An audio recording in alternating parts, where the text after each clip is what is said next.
Our life has been amazing, and our marriage has been strong.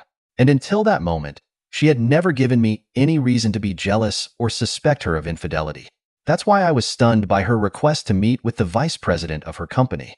Since she started working at Global Connections 3 years ago, she has worked her way up to marketing manager at an international entertainment firm. As you can imagine, she meets a wide variety of people and attends many events, conferences, consulting, and marketing meetings. Some of their clients are very well known, such as the New York Knicks, Chicago Bears, and New England Patriots. Her energetic and cheerful personality combined with her athletic physique, firm breasts, blonde hair, blue eyes, and intelligence made her an ideal candidate for this company. She told me about her plans, successes, and daily activities, and I was happy to listen and proud of her successes. She dreams of becoming a vice president of marketing and is working hard to achieve this goal. Global Connections is a British organization with offices around the world, and its manager Ian Woolsey is vice president of marketing. In his early 50s, he achieved success on his own, was married 3 times, and has 9 children, including 3 from his current wife. I couldn't help but think it was a good thing he was getting a big salary to keep his connections and divorces going when she told me about her boss. One evening, Janet started talking about Ian, telling me about her day, but only in a business setting, nothing personal. She explained that he was coming to the United States for 2 months, and this would give her the opportunity to show him how valuable she was to the company and let him know that she was interested in promotion in the organization. This is my girl, single-minded and focused on her future. We were just talking about children, and I asked her if a promotion would affect the length of time our family would grow. She said she wanted to feel her position in the company while Ian was here, and then she would let me know if we should have children or postpone our plans for a year. I was satisfied with any option, since we were still in our 20s and we were in no hurry to have children, but we wanted 2, a boy and a girl. We spent many evenings and hours choosing the names and universities they would go to when they grew up. We were in love with each other, and were looking forward to raising our future children. A week after Ian arrived, I went into Janet's office to surprise her and invite her to lunch. When I went into her office, I saw that Ian and my wife were standing too close, and she was giggling and flirting. When she heard me say hello, she quickly stopped and walked away from him. Janet introduced me to Ian, and I swear that's when I saw the smirk on his face. Ian, this is my husband, Brian. Brian, this is Ian, the executive vice president from our corporate office. Remember, I told you that he didn't come for long. Then I saw it again. He smirked smugly as he spoke. Well, hello. So, you're our little hubby. Nice to meet you, but you'll have to excuse me. I'm late for a meeting, and quickly left the office, avoiding small talk. I found his greeting incredibly rude, especially for a man in his position. Janet, what the hell was that? And why were you hanging on to him and giggling?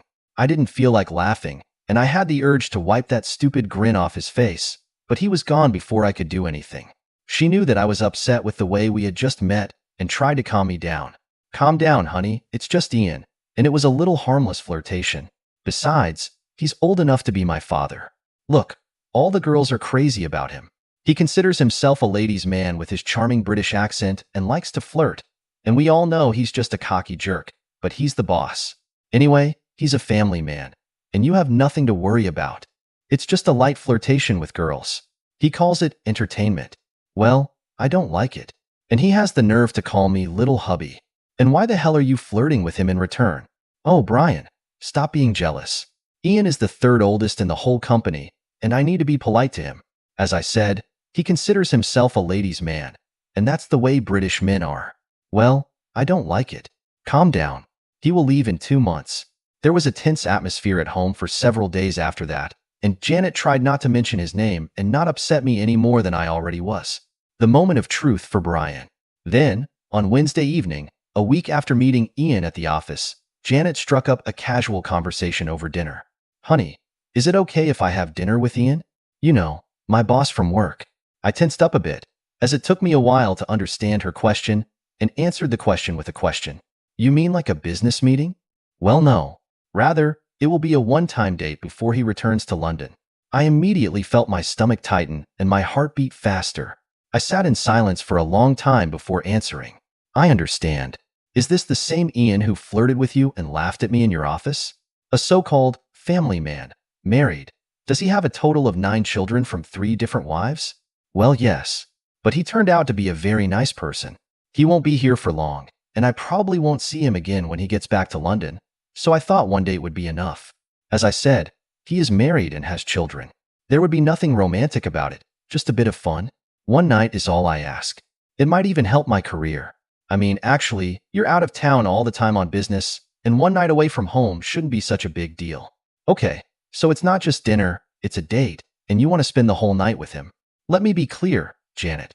There's no way I'm going to let you go on a date with another man while we're married. Do you understand? In fact, just realizing that you want to be with another man makes me rethink our marriage. When she saw my reaction, she panicked. Oh, my God, no. You've got it all wrong. I love you, and you are my husband. Ian is just a one-time thing, and I'll be back the next day. Nothing will change between us, and he will disappear from our lives forever. Oh my God, it's just for one night. I looked at her with fury in my eyes and just said, fuck you. I will file for divorce in the next few days. Then I got up, went to my closet, packed a bag of clothes and went out. She kept begging me to come back when I was leaving my once happy home. In less than 30 minutes, my once happy marriage turned into a nuclear disaster. Immediately, the calls from my loving wife began, followed by continuous messages in which she expressed her love and insisted that I would never have anyone else. In the next message, she tried to convince me that I was her loving husband, that it was all a misunderstanding and that I needed to go home. I was out for 2 nights, ignored her calls, and took time off from work, asking them to tell her that I was out of town on a business trip.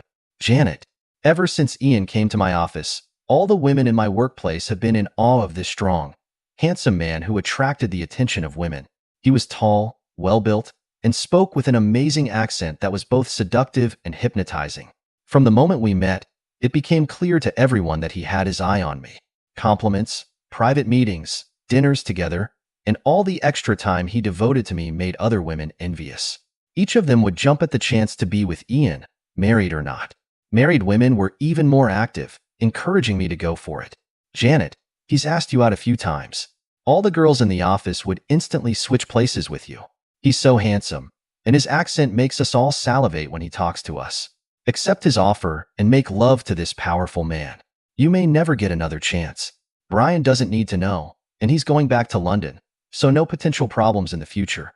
The girls from the office harassed me every day, until one day they finally convinced me to go for it. Deep down, I knew that I would never be able to act behind my husband's back, so I came up with the idea of asking Brian to let me go on one date. Just once, and then everything will go back to normal. The girls assured me that Brian would understand and give me this one night. At least that's what most of them told me. That evening, when I told him about it, I was shocked by his anger. It shouldn't have happened like this, and now he's gone. I can't believe he just left like that. I never thought he'd be so upset. In desperation, I called Gail, one of the girls at work. Gail and I started working in the same department at the company on the same day, 3 years ago, and have been inseparable ever since.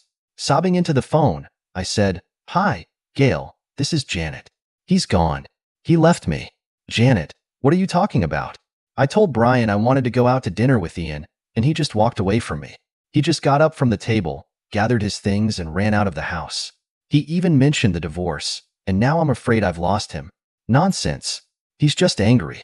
You've hurt his fragile male ego, but he'll be back. You haven't done anything yet, and he knows it. He may get angry and sulky for a few days, but he'll forgive you.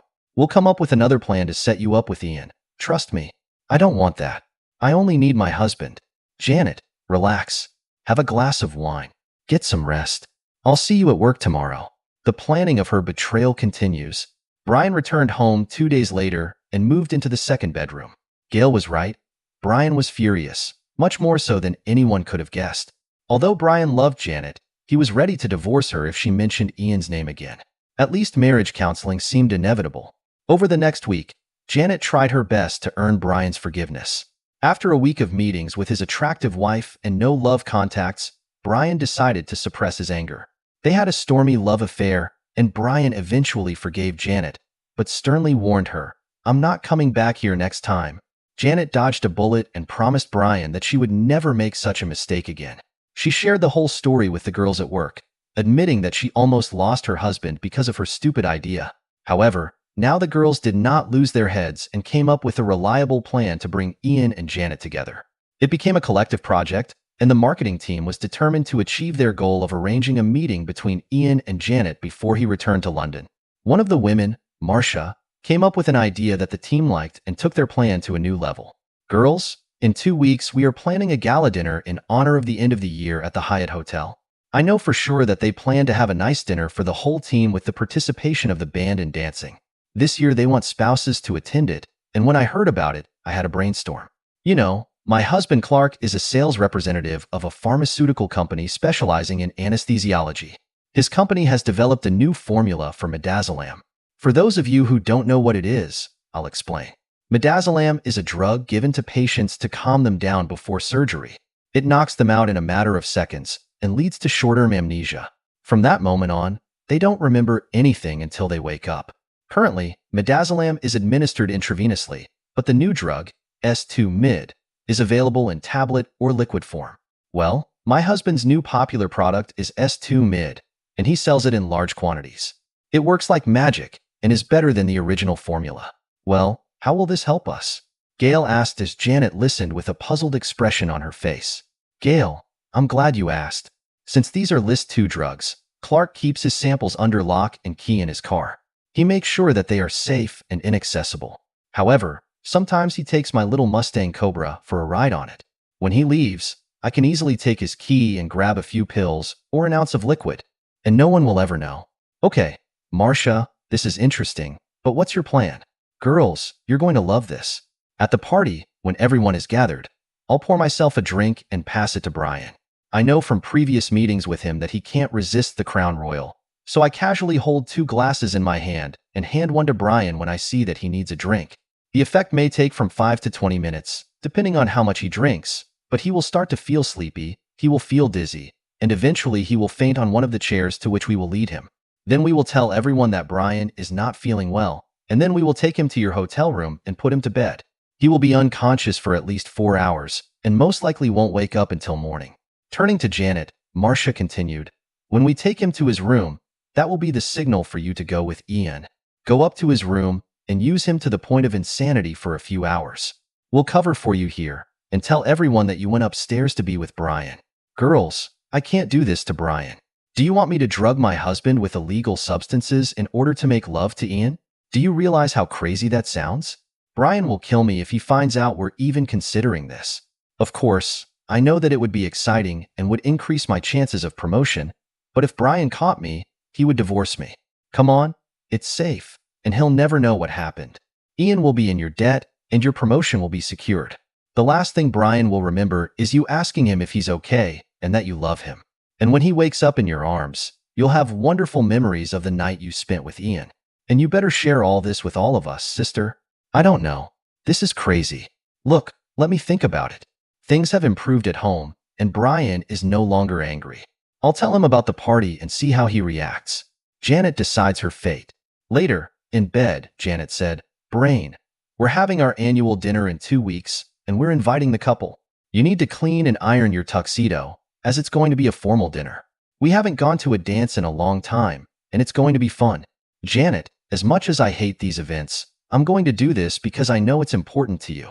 At that moment, I decided to put my plan into action and wrote to Marcia. I agree. Can you get the medicine? A minute later, a reply message arrived. Leave it to me. No problem. Janet loved making love with Brian, and she was thrilled that one day she would do it with Ian. The thrill of being able to do it only once and never again kept her on edge and constantly aroused.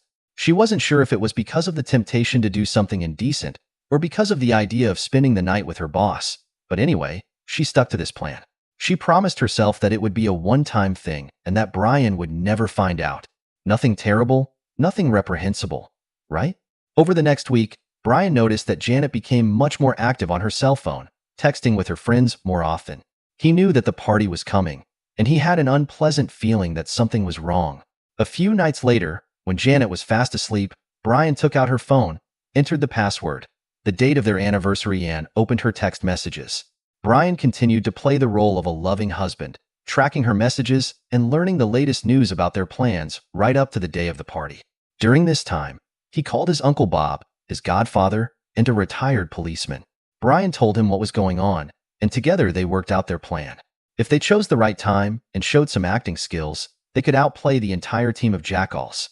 The secret group they put together included Ellie Johnson, Uncle Bob's former police partner. Ellie joined Brian's two army buddies, Craig Marks and Jimmy Jones, to help with their plan. Ellie had to make sure that Brian didn't drink alcohol at the party. Uncle Bob, Craig, and Jimmy were doing the hard work that was coming later in the evening. Brian remembers this work event. As I expected, Janet was wearing a very revealing low-cut dress, black stockings with seams, and very high heels. Her makeup and hairstyle were impeccable, and it hurt me to realize that the reason she dressed like that wasn't because of me. Realizing that it was another man was an offensive act that I would never forgive. "You look very beautiful today, dear. Is this all for me?"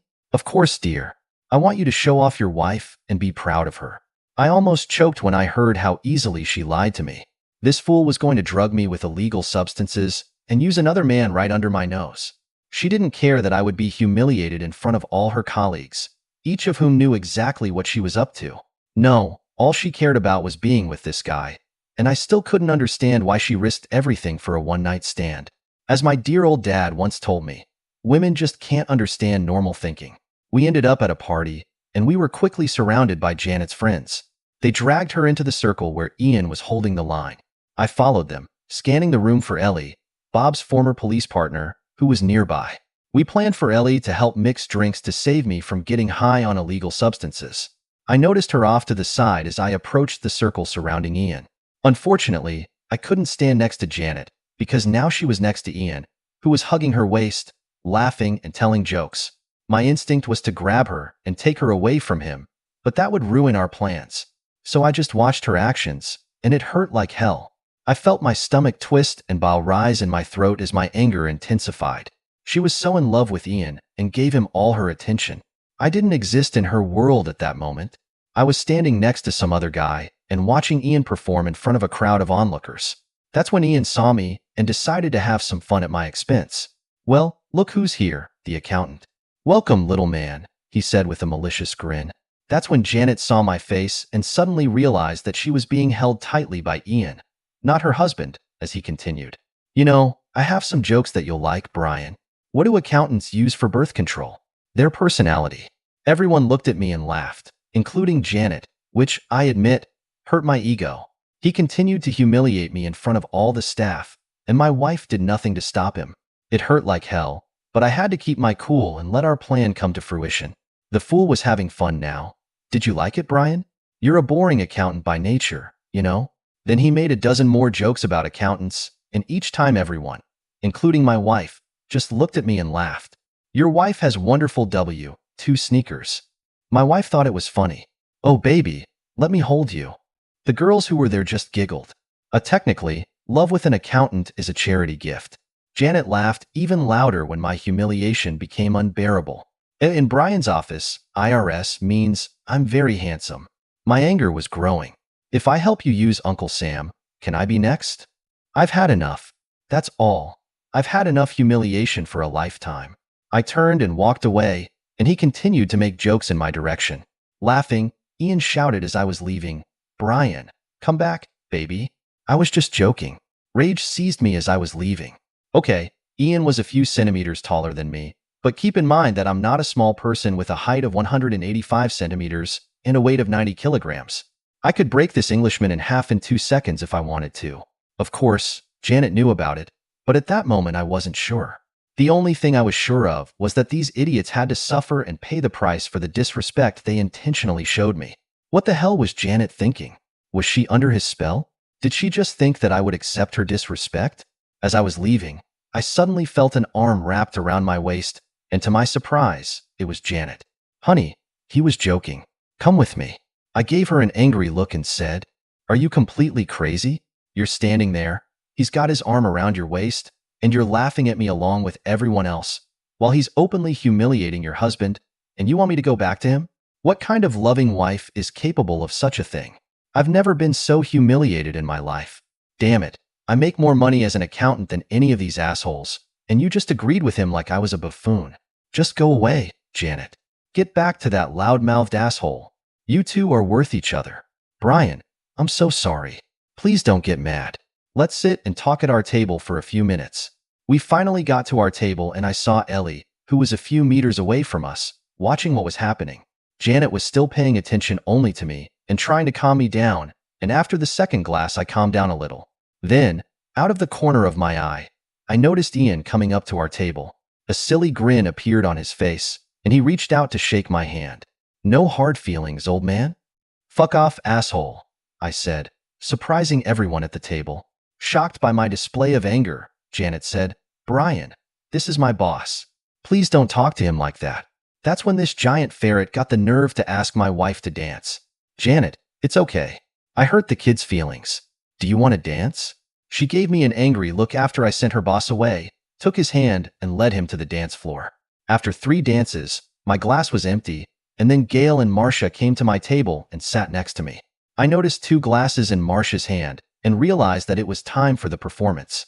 Ellie saw everything and started acting while the girls were trying to calm me down. "Brian, Ian has a British sense of humor. Don't take it so personally. Janet loves you and is just trying to impress her boss. Here, I brought your favorite drink, Crown Royal with ice." I tried my best and saw how the girls panicked when I said, "I don't know. I've already had too much to drink. Maybe I should just leave Janet here and go home." They both screamed at me to stay when I got up to leave. I turned away from the table just in time with a glass in my hand as Ellie passed by, and unnoticed by the girls, I exchanged drinks. Then I sat down again and started drinking a watered-down glass of Crown Royal that Ellie had made. Ellie kept the glass as evidence in case she needed it later. "Maybe you're both right. I'm just going to be a boring accountant, let her flirt with her boss, sit here and show everyone that I'm just a dumb jerk," I said, draining the entire glass. Marcia's expression was priceless. She never expected me to drink the whole cocktail, let alone drink it in one gulp. When I finished, the girls said they had to go back to their husbands. Now it was time for the performance, and I was sitting alone at the table, while Ian and Janet continued to dance. That evening, my acting skills were impressive when I sank into a chair and started pretending to doze off. I also continued to watch my wife and her boss find common ground, and was amazed at how openly she flirted. Sometime later, I put my head on the table and pretended to be asleep. I heard the girls and Janet coming up, trying to wake me up. Janet came close to my ear and said, "Honey, are you okay? Brian, wake up, baby." I opened my eyes and saw that my beautiful cheating wife was betraying me and saying she loved me. I closed my eyes and realized what was going to happen next. That's when Gail and Marcia picked me up and escorted me from the ballroom to my hotel room. Meanwhile, Ian and Janet slipped out the side door while everyone was watching the scene I was acting out. When we got to my hotel room, I heard my phone beep, signifying the receipt of a text message, and realized that our plan was in action. Damn it, Janet never said he was that big. I don't think Ian is in the same class as Brian. Damn, if he leaves Janet, I want to try to do it. I would love to try it. What the hell was Janet thinking about cheating on this guy? But I think we have something to do with it. Shut up, Gail, and let's get out of here. When the door closed, I got up, laughed at their comments, got dressed, and opened my phone. The text message read, "Room 1722 at 10:45 a.m. I had 15 minutes to get to the room and meet Bob, Jimmy, and Craig. I went to the toilet, washed my face, took out my brass knuckles, and headed for the door. At 10:45, the 4 of us found ourselves in front of room 1722, just 30 minutes after the cheating couple entered the room. Uncle Bob's task was to get us into a room and then disappear. We didn't want him to be involved in what was going to happen next. Bob knocked loudly on the doorknock. Knock, knock. Ian's voice came from the other side of the door. "This is Sergeant Connor from the NYPD. Please open the door. We have an emergency situation." Uncle Bob held his old badge up to the peephole, and then we heard the door open about 15 centimeters. Uncle Bob turned and walked away, having no idea what was going to happen next, and that's how we wanted it to happen. My army buddies, Jimmy and Craig, burst into the room, grabbed a naked Ian by the arms and pinned him against the wall. I walked in with my cell phone, videotaping the room, my naked wife, Janet, on the bed and my nemesis Ian against the wall. The look of shock on Janet's face when she saw that I was awake and standing in front of her was an expression of horror. I was the last person on earth she expected to see before morning. Then I went over to Ian. I smiled when I saw the fear in his eyes, which was clearly reflected in my brass knuckles as my friends held him in place. "What's wrong, Ian?" No snarky comments or one of your silly grins. There was no response from the big man, only a plea for forgiveness. After the first, sorry, came out of his mouth. I beat him unconscious. I had no intention of causing permanent damage until my last blow shattered his big nose. Blood sprayed out in all directions as he collapsed to the floor in a semi-conscious state, crying like a 5-year-old girl. Turning to Janet, I said, I'm probably going to jail for this, but I don't give a shit right now. I'm sure you'll testify in defense of your lover, because he's all you have right now, you fool. Yes, Janet, I knew about your plans to drug me, lie to me, cheat on me, and then use this fool. When tears began to flow down her face, I continued, first of all, you won't be home until noon tomorrow. You won't call or text me. Tomorrow morning you will receive the divorce papers here at the hotel. The courier is ordered to wait until you sign them, and he will notarize your signature. I'm not being honest about this divorce. You will get a house with a capital of about $80,000, but I will keep all our savings and retirement money. I've already withdrawn all the money from our accounts and canceled your credit cards, so don't bother checking the balance. The terms of the divorce state that you will agree not to receive any support from me, and our paths will separate. And God willing, I'll never see your treacherous, cheating ass again.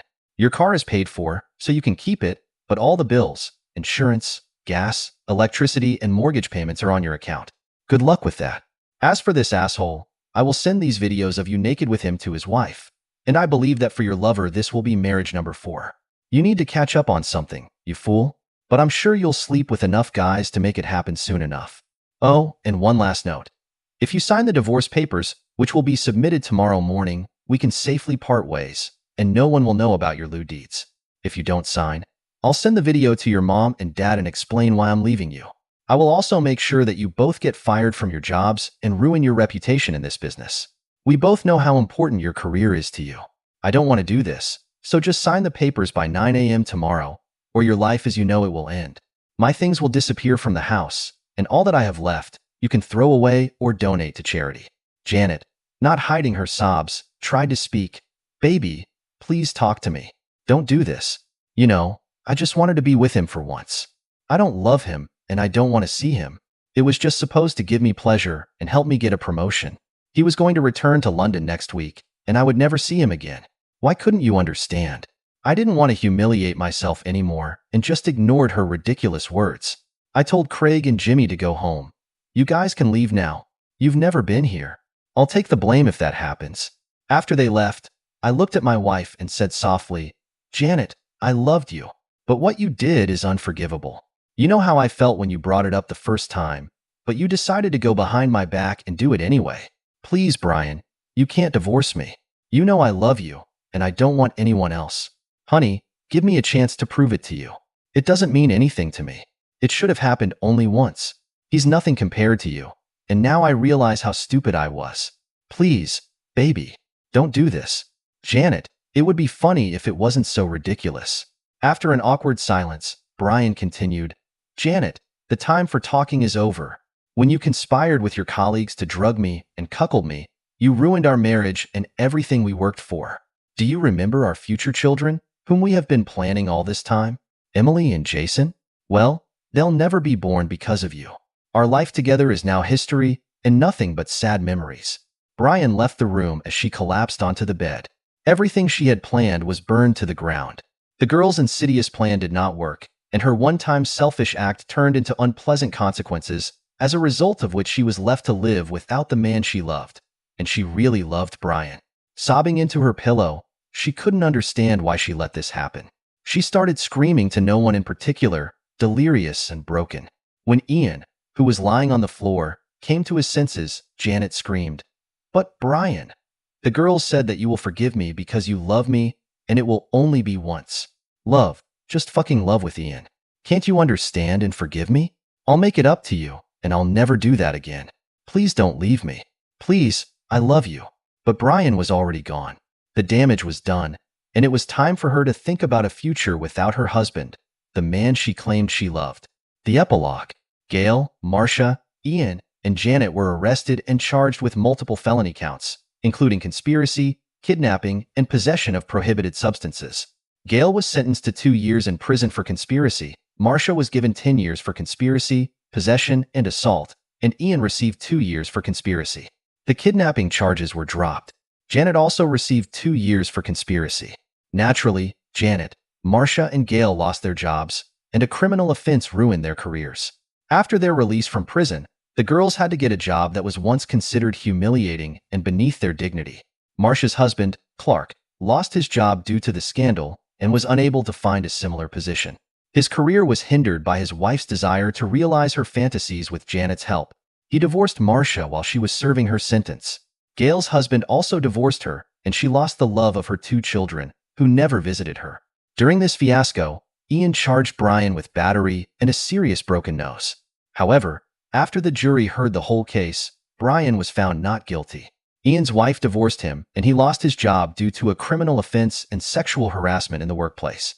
Janet tried to recover damages from Ian for sexual harassment in a civil court, but by the time she got out of prison, Ian was divorced and left penniless.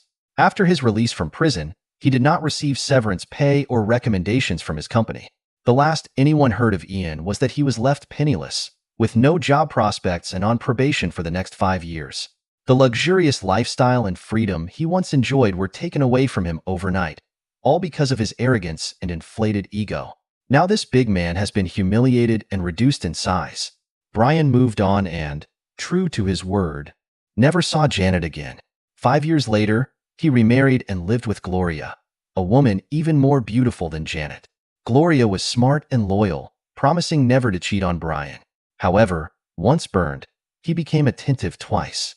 Brian insisted on signing a prenuptial agreement before they got married, despite her promises to remain faithful. After what he'd been through, it was hard for Brian to trust any woman. Now, at the age of 31, Brian was happily married and the couple were expecting their second child. Janet has never been able to recover from the loss of Brian, the man she loved and never wanted to lose. Her depression did not go away, and one night, when she was alone as usual, Janet lay in bed and looked at Brian's Facebook page, as she did every night after the divorce. Janet sobbed and burst into tears when she saw the last photo of Brian's son, Jason, and Emily, Brian's newborn daughter. She realized that Brian had found the family she had given up on and all because of one selfish betrayal. She never remarried and did not forgive herself for her stupidity and selfish act. I read this quote below. Do you think this is true? They're not sorry for what they did, but for what you found out. End.